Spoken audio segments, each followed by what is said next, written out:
Friends, welcome to Amazon academy again. जी हाँ, आज फिर आप और हम साथ में हैं मैथ्स में किसी और चैप्टर की एक और प्रोफाइल की टिप्स एंड ट्रिक्स यानी शॉर्टकट के साथ। आज कौन सा चैप्टर हम देखने वाले हैं? चैप्टर है जी आज बच्चे मेरे डेफिनेट इंटीग्रेशन।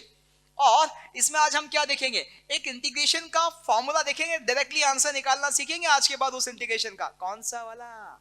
जी हाँ, ये इंटीग्रेशन 0 से पाई बाय 2 साइन पर पावर m हो या 0 से पाई बाय 2 कॉस पर m हो, इस पर हमें यदि इंटीग्रेशन का आंसर लिखना है किस केस में, जब m एक नेचुरल नंबर है, उस केस में क्या होगा इसका आंसर।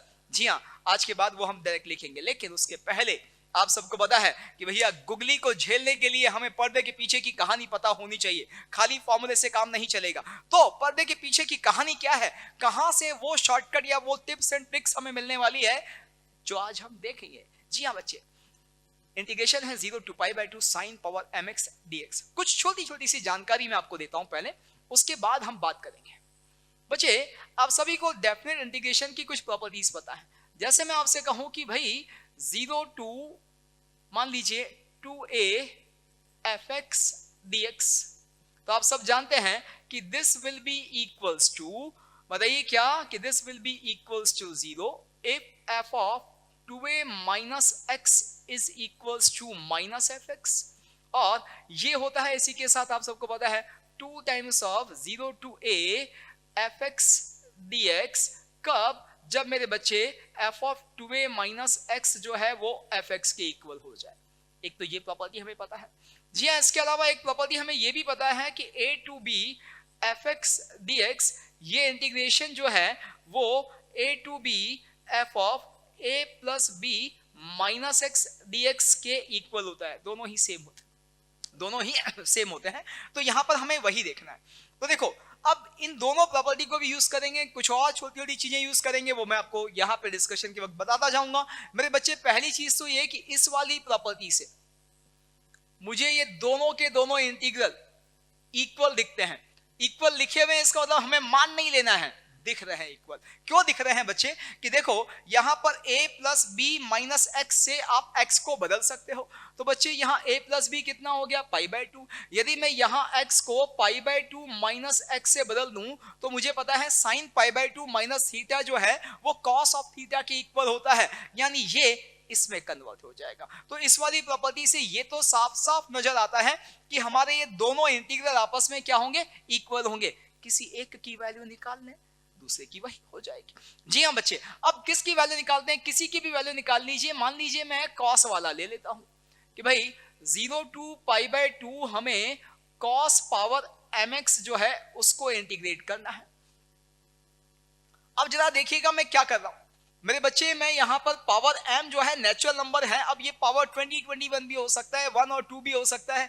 1 2 तक तो हम आसानी से इंटीग्रेट कर देंगे। जब ज्यादा बड़ा पावर होगा तब नहीं ना होगा ना इंटीग्रेशन, तब क्या करेंगे? हाँ सही कहा कि सर तब के लिए तो हम टिप्स एंड ट्रिक्स यहां बनाने वाले हैं। बिल्कुल सही बच्चे। तो अब उसके लिए पहले पर्दे के पीछे की कहानी जो हमने शुरू की है उसको कंप्लीट करते हैं। जी हाँ, कैसे करेंगे इसको इंटीग्रेट यदि करना पड़े? तो बच्चे हम क्या कर रहे हैं जरा गौर से देखिएगा। हम यहाँ पर इंटीग्रेशन बाय पार्ट की व्यवस्था कर रहे हैं। कैसे व्यवस्था कर रहे हैं कि मैंने इस कॉस पावर mx में से एक कॉस अलग किया और एक कॉस अलग करने के बाद जो पावर m माइनस 1 बचा वो मैंने अलग रख दिया। अब हम क्या कर रहे हैं? इस वाले पे इंटीग्रेशन बाय पार्ट लगा रहे हैं। इंटीग्रेशन बाय पार्ट में हमें एक फंक्शन को फर्स्ट फंक्शन, एक फंक्शन को सेकंड फंक्शन मानना होता है। जी हाँ, फर्स्ट फंक्शन किसको माना जाता है ये भी आपको मैं कई बार बता चुका हूं क्या होना चाहिए। जी हाँ, फर्स्ट फंक्शन उसको लेते हैं जिसका इंटीग्रेशन नॉर्मली नहीं आता है, या यूं कहें कि सेकंड फंक्शन उसको लेते हैं जिसका इंटीग्रेशन हमें आसानी से नजर आता है या आसान है। तो मेरे बच्चे यहां मुझे इसका इंटीग्रेशन आता है, बहुत आसान है। इसको सेकंड फंक्शन लिया, इसमें पावर m माइनस 1 का इंटीग्रेशन अभी मैं नहीं कर सकता हूं, यदि वो कर सकता तो इसी को कर देता। जी हाँ, तो हम यहाँ पे इसको फर्स्ट फंक्शन ले लिए हैं, इसको सेकंड फंक्शन लिए। बच्चे अब क्या करना है? इंटीग्रेशन बाय पार्ट लगा देना है। लगा देते हैं। क्या करते हैं? सेकंड फंक्शन का इंटीग्रेशन, कॉस का इंटीग्रेशन आप सभी को पता है साइन एक्स होता है, डिफरेंशिएशन होता है माइनस साइन एक्स। गलत बोल रहे हो, ध्यान रखना। जी हाँ, इंटीग्रेशन क्या होता है? साइन एक्स होता है। तो यहाँ मेरे बच्चे cos का इंटीग्रेशन sin x, और ये जो first function cos to the power m minus 1 है ये ऐसे कैसे रहेगा? इस पर लिमिट देना है 0 से पाई बाय 2। माइनस, अगला क्या जी, अब वापस हमें क्या करना है, आप सबको पता है इंटीग्रेशन बाय पार्ट में कि सेकंड को इंटीग्रेट किया वो sin x आ गया, फर्स्ट को डिफरेंशिएट किया तो cos power m minus one में पहले power m minus one differentiate हुई तो m minus one cos to the power m minus two x आ गया, बिल्कुल आ गया। तो इसी तरह से बच्चे यहाँ पे ये आया, अब cos को डिफरेंशिएट करेंगे चेन रूल से तो इस बार माइनस sin x आएगा। संभल के रहिएगा, एक बहुत अच्छे से ध्यान रखना है कब इंटीग्रेशन कर रहे हैं कब डिफरेंशिएशन कर रहे हैं। बहुत कॉमन एरर है कि हर बार cos को माइनस साइन लिख देते हैं, चाहे इंटीग्रेशन करें चाहे डिफरेंशिएशन करें, ऐसा नहीं करना है। तो यहां हमने ये किया। अब मेरे बच्चे मैं क्या कर रहा हूं जरा गौर से देखिएगा, ये जो है ये वाला टर्म देखिए पाई बाय 2 पे तो cos 0 हो जाता है, 0 पे sin 0 हो जाता है, ये तो 0 है, जी हाँ ये तो 0, ये माइनस और ये माइनस एडजस्ट हो गए, प्लस हो गया, ये m माइनस वन बाहर आ गया बच्चे। और यहां पे देखिए आपके पास क्या बच रहा है कि यहां बच रहा है 0 टू पाई बाय 2, ये cos power m minus to, तो ऐसे कैसे है जरा देखिएगा, एक साइन ये मिलके साइन स्क्वायर है, साइन स्क्वायर को हमने लिख दिया 1 minus cos square x dx लिख दिया बच्चे। अब आप सोचो कि मैं काम करता हूं, इस इंटीग्रेशन को मैंने im ले लिया, पावर m है तो इसको मैंने im ले लिया, जी हाँ, तो ये im जो है वो अब मेरे पास क्या बन रहा है, जरा गौर से देखिएगा कि ये जो im है इसमें ये m माइनस वन, जब मैं इस cos स्क्वायर को इस cos power m minus to से मल्टीप्लाई करूंगा तो पावर cos पे वापस क्या आ जाएगा, m आ जाएगा, और यहां आएगा m माइनस टू, यानी ये टर्म जो आ रही है वो ये आ रही है, देखिए cos power m minus two x, जी हाँ, और यहाँ पे minus cos power mx dx, यही है ना बच्चे, बिल्कुल यही है। अब जरा गौर से देखिएगा, इनको सेपरेट करें तो मुझे ये m माइनस वन तो बाहर दिख ही रहा है, ये पहला वाला टर्म मुझे im माइनस टू दिखता है, जी हाँ, पावर m तो हमने im बोला तो पावर m माइनस टू पे im माइनस टू बोलेंगे, और ये पावर वापस m है तो यहां पे मुझे क्या दिख रहा है, माइनस im दिख रहा है, जी हाँ बच्चे यही दिख रहा है। अब जरा देखिए इस im को यहां लाके इस im के साथ क्लब कर देते हैं, लेकिन इस im का कोफिशिएंट यहां m माइनस वन है, यहां 1 है तो 1 प्लस m माइनस वन मिलके m बन गया, जी हाँ, m टाइम्स ऑफ im जो है वो किसके इक्वल आ गया बच्चे, वो इक्वल आ गया m minus one times of im minus to. जरा गौर से देखिएगा, जो चीज हम आपको दिखाना चाह रहे हैं, जो मजेदार चीज हम आपको दिखा रहे हैं उसको देखोगे तो आपको मजा आएगा। im इज इक्वल्स टू कि भैया im जो है वो किसके इक्वल आ गया, im इक्वल आ गया यहां से m minus one upon m im minus two, जी हाँ, एक तरह से हमने क्या किया, पावर रिड्यूस करने का फॉर्मूला बना लिया, ऐसे फॉर्मूले को बोलते हैं रिडक्शन फॉर्मूला, जी हाँ, पावर m से हम पावर m माइनस टू कर रहे हैं। अब आप सोचो ये पावर रिड्यूस करते जाएं स्टेप बाय स्टेप तो क्या होगा, जी हाँ, पावर कहीं ना कहीं जाके लास्ट में या तो 0 हो जाएगी या 1 हो जाएगी, जी हाँ, लास्ट में 0 हो जाएगी या 1 हो जाएगी, क्योंकि हम ऑल्टरनेट पावर ले रहे हैं, m के बाद सीधा m माइनस टू पे आए, m माइनस वन गायब है, जी हाँ, तो इसका मतलब क्लियर है कि या तो आखिरी में ये 0 रहेगा या 1 रहेगा, जी हाँ, आखिरी में पावर या तो 0 रहेगा 1 रहेगा। अब जरा सीक्वेंस को समझने की कोशिश कीजिएगा, जो मैं आपको समझा रहा हूं बहुत मजेदार है। यहां से मेरे बच्चे im जो है वो मेरे पास आया m minus one upon m times of im minus two, जी हाँ, अब यही फॉर्मूला यदि मैं m माइनस टू पर लगा दूं तो ये किस में कन्वर्ट, जरा गौर से देखिएगा, यहां ये m है तो m माइनस वन चला है तो जी हाँ m, और नीचे m ऊपर m माइनस वन, अब ये क्या है m माइनस टू, तो यही फॉर्मूला क्या कहता है कि नीचे लिखो m माइनस टू, ऊपर लिखो जी इससे एक कम यानी m माइनस थ्री, और जैसे im कन्वर्ट हुआ im माइनस टू यानी 2 का जंप लिया, ऐसे ही अब ये बन जाएगा im माइनस फोर। और मजेदार, अभी रुका थोड़ी है, जी हाँ, अब देखो यही फॉर्मूला, ये वाला यही फॉर्मूला जो हमने राउंड किया वापस im माइनस फोर पे लगाएं तो वो क्या कहता है कि भाई साहब आपके पास m पहले था, m-1 ऊपर था, नीचे m-2 था। जी हाँ, ऊपर आपके पास m-3 आ गया था। जी हाँ, ये आ गया था। अब हम im-4 है, हम आपको क्या देने वाले हैं कि आप नीचे m-4 लो, ऊपर उससे एक कम m-5 लो और हमें बदल दो जी im-6। ओके, यही प्रोसेस चलता रहेगा। देखिए, कोफिशिएंट की जानकारी यहां मैं आपको दे रहा हूं, बड़ी मजेदार तरीके से चल रही है। m जो इनिशियल था पावर, वो नीचे से शुरू हुआ, फिर उसके बाद वाला नंबर ऊपर, उसके बाद वाला नीचे, फिर उसके बाद वाला ऊपर, फिर उसके बाद वाला नीचे, ऐसे ही चल रहा है। डिक्रीज करना है 1 यूनिट से, ऊपर नीचे कूदना है। जी हाँ, m-1, m-2, m-3, m-4, m-5 ऐसे ही चलना है। कब तक? जब तक कि कहीं पर जाकर हम 1 ना हो जाए।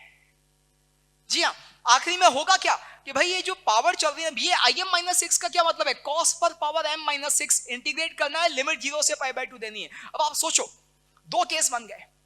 दो केस क्या बन गए मेरे बच्चे? एक केस बना कि मैंने m को इवन लिया। m जब इवन होगा तब क्या होगा? कहीं ना कहीं जाके आप m-2, m-4 लेके जा रहे हो तो 0 बन जाएगा पावर। cos पावर 0 यानी 1 को इंटीग्रेट करना होगा। 1 को इंटीग्रेट करोगे तो 1 का इंटीग्रेशन कितना? x, और x पर लिमिट दोगे 0 से π/2। हाँ, कि m इवन, तो ये कोफिशिएंट जो है ये तो ऐसे कैसे चलेंगे ही चलेंगे। यहां आएगा इंटीग्रेशन 0 to π/2। जी, हम एक काम करता हूं, थोड़ा सा यहां सफाई कर देते हैं ताकि हमें क्लियर हो जाए जी चीजें, हम आसानी से, क्योंकि ये तो अब हमें याद हो ही गया, यूज भी कर दिया। जी हाँ बच्चे, यहां क्या आएगा? 0 to π/2 1 dx cos पावर 0, और ये क्या बन गया? x इंटीग्रेशन, लिमिट 0 से π/2 रखा तो π/2। देखिए, ये कोफिशिएंट तो चल ही रहा है। कब तक? जब तक कि 1 ना आ जाए, और बगल में कौन आ गया? π/2 आ गया। कब? जब m इवन है। बच्चे, जब m ऑड होगा तब क्या होगा? m ऑड के केस में आप समझ गए कि सर वहां पर अब ये कोफिशिएंट तो वहां भी रहेंगे, 0 से π/2 इंटीग्रेशन रहेगा, लेकिन m ऑड रहेगा। से m का वैल्यू मान लीजिए 17 है, 17 से शुरू हुए, 15 पर आए, 15 से 13 पे आए, 13 से आप कहां आ गए? 11 पे। यही सीक्वेंस चलेगा, आखिरी में 1 पर होंगे। आखिरी में 1 पर होंगे, इसका मतलब cos पावर 1, cos पावर 1 का इंटीग्रेशन। जी हाँ, इसका मतलब ये cos x का इंटीग्रेशन करवाएगा हमसे, 100% करवाएगा जी। क्या होता है? साइन को लिमिट देंगे 0 से π/2, π/2 पे साइन 1, 0 पे 0। ओ, मतलब ये तो 1 हो जाएगा। बिल्कुल सही, ये है। और ये पूरी पर्दे के पीछे की कहानी क्या कह रही है कि जब भी आप cos पावर m को इंटीग्रेट करेंगे, आपका जो इंटीग्रेशन फाइनली आएगा वो कैसे? आपको इसका आंसर लिखना है 0 से π/2 में। आप उस m को नीचे से शुरू करेंगे, डिक्रीज करते हुए 1 यूनिट ऊपर नीचे करते जाएंगे। कब तक? जब तक कि 1 ना आ जाए। m-1, m-2, m-3, m-4, m-5। कब तक? 0 या 1 जब तक ना आ जाए ना। 0 तक नहीं लेके जाना है, कहां तक लेके जाना है? 1 तक। जी हाँ, मैक्सिमम हम कहां तक जा सकते हैं? 1 तक जा सकते हैं। 1 पर जाके रोक देना है। 1 पे भैया उससे 0 जाओगे कहां ना, रिड्यूस कर रहे हो ना। आखिरी में cos 0 बचेगा तो 0 कोफिशिएंट तो बाद में आएगा ना। जी हाँ, तो अब यहां पर cos पावर 0 यानी इवन m की वैल्यू है तो cos पावर 0 को इंटीग्रेट करेंगे, π/2 आएगा। m का ऑड वैल्यू है, लास्ट में cos को इंटीग्रेट करेंगे, वैल्यू 1 आएगा। जी हाँ, मतलब समझे, ये कोफिशिएंट तो चलेगा ही चलेगा।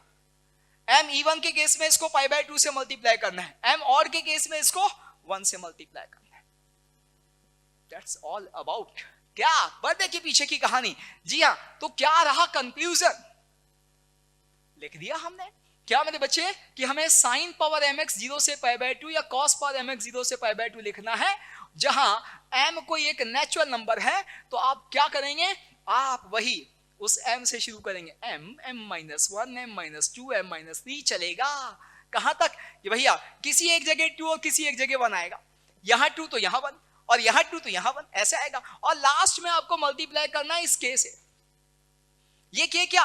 m इवन तो भैया k π/2, m ऑड तो k मेरे भैया कितने? हाँ जी मेरे भाई, यहां पर आ जाएगा 1। किया? यस मेरे बच्चे, तो यहां पर हमारे पास 1 आ गया। चलिए, तो अब यहां हम इन सारे की सारी जानकारी को, जो हमने फाइनली एक फॉर्मूला भी यहां पे कंक्लूड कर लिया है, उसको क्वेश्चन में लगाते हैं ताकि परमानेंटली याद हो जाए। जी हाँ बच्चे, क्या है क्वेश्चन पहला? पहला क्वेश्चन आपके सामने है 0 to pi by 2 sin power 7x dx। और आप तो आंसर बहुत तेजी से लिख रहे हो यार, इतना तेज ना करो, गलतियां होती है तेजी से। हालांकि यहां नहीं हुई है आपसे, यहां आपने बिल्कुल सही आंसर दिया है। क्या कि सर 7 6 5 4 3 2 1। जी हाँ, हमें एम से शुरू करना है, कब तक? जब तक 1 ना आ जाए। ऊपर नीचे ऊपर नीचे ऊपर नीचे, नीचे से शुरू करना है, ठीक है। और इसके बाद इंटू के क्या है? इवन के केस में पाई बाय 2, ऑड के केस में 1। यहाँ तो ऑड है 1, तो ये आंसर आ गया। और ये आंसर सिंप्लीफाई करते हैं तो ये हमें दिख रहा है यहाँ पर कितना भैया 2 पावर 6 है, तो ये आपको दिख रहा है साफ साफ 16 बाय 35। जी मेरे बच्चे, सही आंसर किया आपने, एक भी बच्चा गलत नहीं था इसमें यार, बिल्कुल सही। चलिए अगला, value of 0 to 1 cos power 9x ना 9 पाई बाय 2x। अब खेल रहा है हमारे साथ। जी हाँ, अब गुड लेंथ बॉल है, कैसे करेंगे? पोजीशन लेंगे, जी हाँ, रिस्पेक्ट करेंगे बॉल का, और फिर उसके बाद देखेंगे जो करना है। मेरे बच्चे यहां पर इसने लिमिट के साथ छेड़छाड़ कर दी, 0 से 1 दे दिया पाई बाय 2 की जगह, और एंगल जो है वो x की जगह पाई बाय 2x दे दिया। लेकिन थोड़ा सा फीलिंग को समझें, हम जिस फॉर्मूले की बात कर रहे हैं उस फॉर्मूले में इनिशियली ये लिमिट 0 तो एंगल भी 0, ये लिमिट पाई बाय 2 तो एंगल भी पाई बाय 2। बच्चे आप इस फीलिंग को देखोगे तो ये फीलिंग तो यहां भी लग रही है। लोअर लिमिट के लिए एंगल 0, अपर लिमिट के लिए एंगल पाई बाय 2, बात तो वही है। जी हाँ, अब आपको पता है कि क्या करना है सर? कुछ नहीं करना है, एक काम कीजिए, यहां लिमिट्स को पाई बाय 2 से मल्टीप्लाई कर दो। लिमिट को पाई बाय 2 से मल्टीप्लाई किया है तो आपको यहां x को पाई बाय 2 से डिवाइड मारना पड़ेगा। जी हाँ, यहां x को पाई बाय 2 से डिवाइड मारते हैं तो यह आ गया मेरे बच्चे cos, और यहां पे ये पाई बाय 2 तो है ही सही, x को पाई बाय 2 से डिवाइड करना है जी, और यहां भी dx में x को पाई बाय 2 से डिवाइड करना है, तो ये आ गया। लिमिट को कांस्टेंट k से मल्टीप्लाई करते हो तो भैया इंटीग्रेशन में x को k से डिवाइड करना होता है, और यदि लिमिट को डिवाइड करते हो तो यहाँ k से मल्टीप्लाई करना होता है। बहुत सिंपल सा कॉन्सेप्ट है, याद रखना है हमेशा के लिए। अब मेरे बच्चे यहाँ पर दिख रहा है कि ये पाई बाय 2 ये पाई बाय 2 कैंसिल, जी हाँ, और ये मुझे d of x upon pi by 2 में 1 अपॉन पाई बाय 2 बाहर आ जाएगा, dx बचेगा, तो इसका मतलब 2 बाय पाई तो बाहर आ गया, 0 to पाई बाय 2 हो गया। ये बन गया cos, यहाँ पावर 9 है जी, और ये बन गया cos पावर 9 के साथ एंगल इस बार सिर्फ x रह गया, जी हाँ, और यहाँ पे dx रह गया। अब हम हमारा फॉर्मूला लगाने की सिचुएशन में आ गए मेरे बच्चे, तो लगा दो ना, क्या दिक्कत है? ये 2 बाय पाई को ऐसे कैसे रखना है, और बगल में क्या जी आंसर? बहुत सही कि सर 9 8 7 6 5 4 3 2 1। जी हाँ, पाई बाय 2 लिखे नहीं, क्योंकि सर यहाँ पावर ऑड है, पाई बाय 2 नहीं आएगा। बस इसको सिंप्लीफाई करना है, इसको सिंप्लीफाई तो आप ज्ञानी लोगों ने कर दिया है, जी हाँ मेरे बच्चे कर दिया आपने। और यहाँ आपको दिख रहा है 35 इंटू 9, ये 35 इंटू 9 का मुझे वैल्यू दिख रहा है कि भैया ये 315 बन जाएगा। पाई बगल में दिख रहा है, जी हाँ पाई आएगा। ऊपर देखिए 2 की पावर चल रही है, 1 2 2 4 4 3 7 7 1 8, यानी 2 पावर 8। देखो भैया कोई आंसर है ऐसा? 2 पावर 8 315 पाई, पहला ही है जी, टिक करो जी, आगे निकलो। यस, अगला घुमा रहा है। इस बार भी लिमिट उसने जो है पाई बाय 2 नहीं दिए, लेकिन इस बार एक और गड़बड़ है कि यहां पर एंगल उसने आपको x ही दिया है। यदि आप इसको 4 से डिवाइड करके पाई बाय 2 बनाना चाहोगे ना भैया, ये 4 से मल्टीप्लाई हो जाएगा, फंस जाएंगे, क्योंकि एंगल तो हमें 0, हाँ क्या चाहिए? x ही चाहिए, एंगल x चाहिए, और यहाँ पे लिमिट 0 से पाई बाय 2 चाहिए। पिछले वाले क्वेश्चन में तो क्या था कि एंगल भी चेंज था, ये भी चेंज था, जैसे बैलेंस किया एंगल जो चाहिए था वो आ गया, लिमिट जो चाहिए थी वो आ गई। लेकिन इस बार लिमिट जो चाहिए वो बनाओगे तो एंगल डिस्टर्ब हो जाएगा। इस बार हम हमारी वाली प्रॉपर्टी लगाते हैं, जो पहली प्रॉपर्टी मैंने आपको बताई थी। जी हाँ, पर्दे के पीछे की कहानी क्यों जरूरी है वो आपको बहुत अच्छे से पता होनी चाहिए। ये देखो आप 0 से 2a में fx 0 के इक्वल होगा यदि f of 2a minus x minus F x के इक्वल है, लेकिन यदि f of 2a minus F x के इक्वल है तो भैया ध्यान रखना है ये twice of 0 to a fx हो जाएगा। बस ये वाली प्रॉपर्टी यहां लगा दो, आपका काम बन जाएगा। बचे 0 to 2 pi cos of 6x dx, ये हमारा 2a है। f of 2a minus x ये fx है, तो cos 2 pi minus x cos x होता है। जी हाँ, इसका मतलब क्लियर है, यहाँ f of 2a minus x fx के इक्वल है, 2 बाहर आएगा और ये लिमिट 0 से a हो जाएगी, यानी 0 से पाई हो जाएगी। लेकिन काम तो अभी भी नहीं बना, हमारी लिमिट तो पाई बाय 2 चाहिए। एक बार और करो ना, यही काम बन जाएगा। देखिए अब इसको 2a मानो और वापस देखो कि f of 2a minus x F x के इक्वल है क्या, cos pi minus x minus cos x होता है, लेकिन पावर 6 है, माइनस बैलेंस हो गया। ओ यानी वापस f of 2a minus x F x के इक्वल है। भाई साहब सही जा रहे हो आप। जी हाँ मेरे बच्चे, तो यहाँ पे आपके पास क्या आ गया, एक और 2 बाहर आ गया, लिमिट रह गई 0 से पाई बाय 2 और ये cos पावर 6x। और अब जो हमने फॉर्मूला देखा है लगा दो। जी हाँ 4। अब हमारा सिचुएशन वो क्रिएट हो गया जो हमें चाहिए और इसके बाद आंसर लिखेंगे सीधा 6 5 4 3 2 1। जी हाँ ये चल रहा है और इस बार पावर इवन है इसलिए बगल में पाई बाय 2 रखना ही रखना है। तो मेरे बच्चे ये 4 और ये 4 cancel, 15 pi by 24 even if ये भी मुझे कैंसिल होता हुआ दिख रहा है। तो यहां से मेरे पास आता है 5 पाई बाय 8। देखो कोई आंसर है? जी हाँ ये वाला। क्लियर जी। चलिए तो अगला क्वेश्चन हमारे सामने हाजिर है और इस बार गुगली है। साइन कॉस तो है ही नहीं। जी हाँ साइन कॉस तो है ही नहीं, लेकिन बहुत सही कहा कुछ लोगों ने कि सर 1 माइनस साइन स्क्वायर होता है ना, 1 माइनस कॉस स्क्वायर होता है ना, कि 1 minus cos square sine square होता है, 1 minus sine square cos square होता है, ये वैसा ही तो दिख रहा है। हाँ अब सही कहा आपने कि सर एक काम कीजिए, x को साइन थीटा ले लेते हैं, काम बन जाएगा। बहुत सही, सही जा रहे हैं। जी हमें बच्चे x साइन थीटा, तो dx किसके इक्वल है, dx है cos theta d theta. Yes और ऐसा करने से हमारा इंटीग्रेशन किस में कन्वर्ट है, जरा गौर से देखो, 1 माइनस साइन स्क्वायर थीटा और इस पर पावर 11 बाय 2 और यहां dx किसके इक्वल बच्चे, cos थीटा d थीटा। होगा नहीं होगा? बिल्कुल होगा। अब क्या करेंगे बच्चे, यहां लिमिट की जानकारी तो दो। जी हां आप कहेंगे सर 0 पे x 0 है तो साइन थीटा 0 यानी थीटा 0, x 1 है तो साइन थीटा 1 यानी थीटा पाई बाय 2। बिल्कुल सही जा रहे हो। अब जरा गौर से देखो कि सर कुछ नहीं, यहां पर अब हमारा 0 से पाई बाय 2 वाला लिमिट तो हमें नजर आ रहा है। इसको देखें, ये बन गया cos स्क्वायर, cos स्क्वायर पर पावर 11 बाय 2 यानी cos power 11, cos power 11 into cos। जी हाँ cos power 12 theta d theta. Yes जी हाँ बच्चे, अब आप कह रहे हैं कि सर ये तो सीधा फॉर्मूला लग रहा है। बताइए जी फटाफट से आंसर निकाल के। सर 12 11 फिर यहाँ पे 10 यहाँ 9, यहाँ पे आपको पता है 8 7 6 5 4 3 2 1 और इवन पावर है इसलिए पाई बाय 2। सिंप्लीफाई कर लेते हैं। सिंप्लीफाई किया मेरे बच्चे तो मुझे क्या दिख रहा है भाई, ये 3 एक 3 यहाँ इसने बैलेंस किया, जी बिल्कुल किया, इधर से एक 3 इसने बैलेंस किया, यहाँ पे आपके पास 4 आ गया। अब बच्चे बाकी तो मुझे कहीं कुछ भी कैंसिल होता हुआ नहीं दिख रहा है, तो आप सब जानते हैं 35 इंटू 11 385 हो जाएगा। फिर ये पाई तो है ही सही, इधर है। जी हाँ अभी तो एक और दिख रहा है, इतना क्यों, अभी तो एक और कैंसिलेशन हो रहा है, उससे भी हम सिंप्लीफाई कर लेते हैं, थोड़ा सा और आसान हो जाएगा। क्या हो रहा है भैया, 5 भी तो जा रहा है ना 2 टाइम्स, बिल्कुल जा रहा है। तो यहाँ दिखता है बच्चे मेरे पास कितना बचा, यहाँ सिर्फ 21 इंटू 11, जी हाँ 231 और यहाँ मुझे दिख रहा है पाई तो दिख ही रहा है और साथ में यहाँ पर मेरे बच्चे क्या दिख रहा है, देखो सब कुछ 2 के पावर बच रहे हैं। कितने बच रहे हैं, 2 power 1 2 power 1 2 power 2 2 power 2 2 power 4 4 1 5 5 3 8 8 3 11, जी हाँ 2 पावर 11। ये आंसर आ गया 231 पाई बाय 2 पावर 11। जी हाँ ये एग्जैक्ट आंसर है हमारे सामने। और चलिए जी अब जो है वो कुछ आप भी कर लो। यस मेरे बच्चे, so that's all about today's tips and tricks. Stay happy, be happy because of happy learning. For detailed videos, daily practice problems and live chat, visit academy.amazon.in or download the app.